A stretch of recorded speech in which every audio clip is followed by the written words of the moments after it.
मिठीतील मिठास. मित्रहो, आज मी माझ्या आयुष्याची चित्रकथा सांगणार आहे. मला नक्की आठवत नाही, पण साधारण वयाच्या 14व्या वर्षी मला शारीरिक भावना जाणू लागल्या. शरीरात उलथापालथ होत होती आणि मनात एक अनामिक ओढ दाटू लागली. स्वप्नात मला कोणीतरी येऊन चुरगळून जायचा. ते क्षणिक सुख मला जागेपणी यावे असे मनोमनी वाटू लागले. मी आतून चेतू लागले. दिवसा रात्री उरात काहूर माजू लागले. माझं नटणं मुरडणे आरशात पाहणे वाढू लागले. कुणीतरी मला खुणावत आहे असा सारखा भास व्हायचा. कुणीतरी मला साथ घालत आहे सारखे वाटायचे. रात्री पुन्हा कुणीतरी अनोळखी पुरुष येऊन शरीराचा चोळामोळा करायचा. आता हे रात्रीचे 4-5 दिवसातून एकदा तरी व्हायचे. हेच सुख मी शोधत होते. आज ते औचित्य ओंजळीत मोती पडावेत मलाही ते हवे हवे वाटायचे. हे अनामिक सुख खरेच हाती गवसवेल का? माझी नजर या सुखाच्या शोधात भटकत असायची. कोण हे स्वर्गसुख आपल्या ओंजळीत टाकेल बरं? माझा शोध सुरू झाला.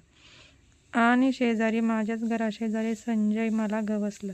जी स्त्री या धनाच्या शोधात आपले अख्खे आयुष्य वेचते ते सुख मला वयाच्या 14व्या वर्षी मिळाले. खरं तर मी खूप भाग्यवान. कधी मी त्याच्या मिठीत सामावेल मला कळलंच नाही. शेजारी आमच्या काकांच्या घरात दुपारी कोणी नसायचं. मी याचाच फायदा घेऊन संजयला बोलवू लागले.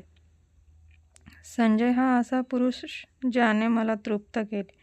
ऐन वयाच्या सुरुवातीला हा अमूल्य ठेवा संजयने मला बहाल केला होता. ज्याने मला हे सहारे दिले तो माझा संजय. केवळ सुखच नाही, सुखाची बरसात केली.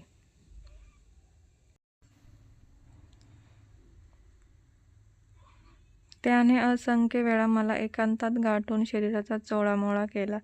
ज्यासाठी माणसाचा जन्म असतो ते मला अलगद मिळत होते. किती वेळा उपभोग घ्यावा या स्वर्गीय सुखाचा, किती जपावे असं सारखं वाटायचे. हे गवसलेले मोती मी ओंजळीत पाहत होते. मला ते रोज हवे वाटू लागले. पण कुठे मिठाचा खडा पडला आणि नको त्या अवस्थेत आम्ही रंगेहात सापडलो.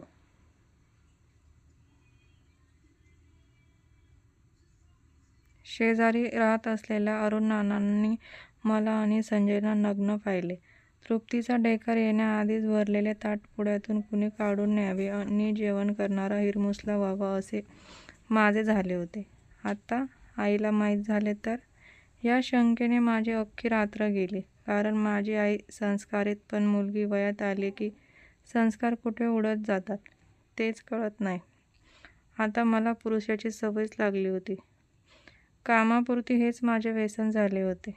संजयच्या विरहाने मी असहाय्य झाले. मला तो कधी भेटतो म्हणून मी असुसलेली झाली होती. मग असाच संजयचा निरोप आला.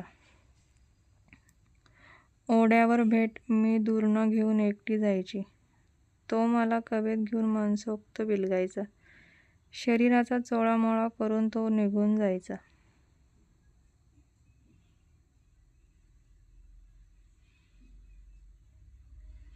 पुन्हा दुसऱ्या दिवशी भेट व्हायची. मला तर मिलनाचे वेळ लागले होते आणि संजयला माझे व्यसन. तो मला फार आवडायचा. त्याच्यासारखा दुसरा पुरुष मी पाहिला नाही. नंतर असंख्य येऊन गेले, पण संजयची सर कोणालाच आली नाही. तो पहिला पुरुष ज्याने माझे कोमारे लुटले. पुढे आमच्या गुरांच्या गोठ्यात चोरून मी संजयला भेटायला जायची. तो बोलावील तिथे माझी जाण्याची तयारी असायची. त्याच्याकडनं लुटावं असं वाटायचे. तो मजेसाठी असुसलेला असायचा. मलाही तेच हवे होते. दिवस आनंदात जात होते. अगदी कापुरासारखे भरभर उडून जात होती. माझी भूक वाढली होती. सारखं एकच पदार्थ खाऊन वीट यावा, त्याची सिसाटी यावी, तसंच संजयबद्दल वाटू लागले. मी दुसरा चेहरा शोधू लागले. माझा कामयाने शोध सुरू झाला. नजर पुन्हा कुणाला तरी शोधू लागली. मला दुसरा संजय हवा होता. राजा यायती मला माझ्या दिसू लागला. मी कामातूर झाले, बेचैन झाले. उर्वरित भाग आपण पुढील भागात बघूया.